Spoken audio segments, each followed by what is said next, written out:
Nell'ambito delle attività di service per la prevenzione e promozione della salute, il Lions Club Agrigento Valle dei Templi, presieduto dalla professoressa Maria Assunta Iacono, ha svolto lo screening gratuito dell'udito presso il centro commerciale Città di Templi di Agrigento. Un importante effetto di prevenzione grazie alla collaborazione e partecipazione dell'otorino-laringoiatra dottor Antonio Cinà, che con professionalità ha svolto lo screening sanitario a coloro i quali si sono sottoposti al controllo.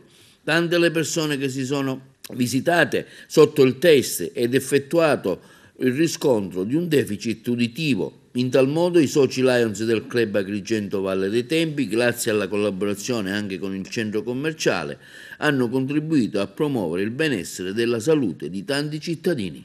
Ancora una volta il Lions Club Agrigento Valle dei Templi, presso il centro commerciale Città dei Templi, ha il piacere di somministrare lo screening audiometrico, quindi per l'udito, grazie alla collaborazione e all'intervento del dottore Cinà, il nostro otorino, il quale appunto ha già iniziato il proprio lavoro, poiché insomma il centro commerciale ci offre la possibilità di avere degli avventori che sono sempre interessati comunque, anche se non tutti, insomma in buona parte riescono a fruire di questi nostri servizi.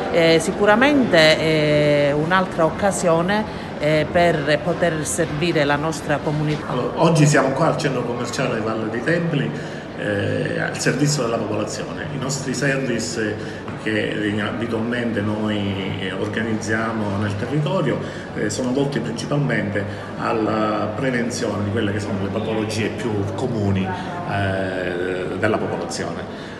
Questo è uno degli screening più importanti a cui il Lions tiene particolarmente, proprio perché l'ipoacusia, trattandosi di una patologia molto diffusa e magari misconosciuta nei soggetti e in tutta la popolazione.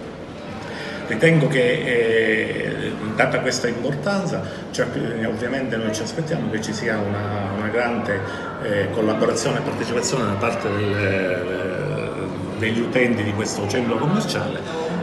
Speriamo di poter svolgere il servizio nei confronti di tutti.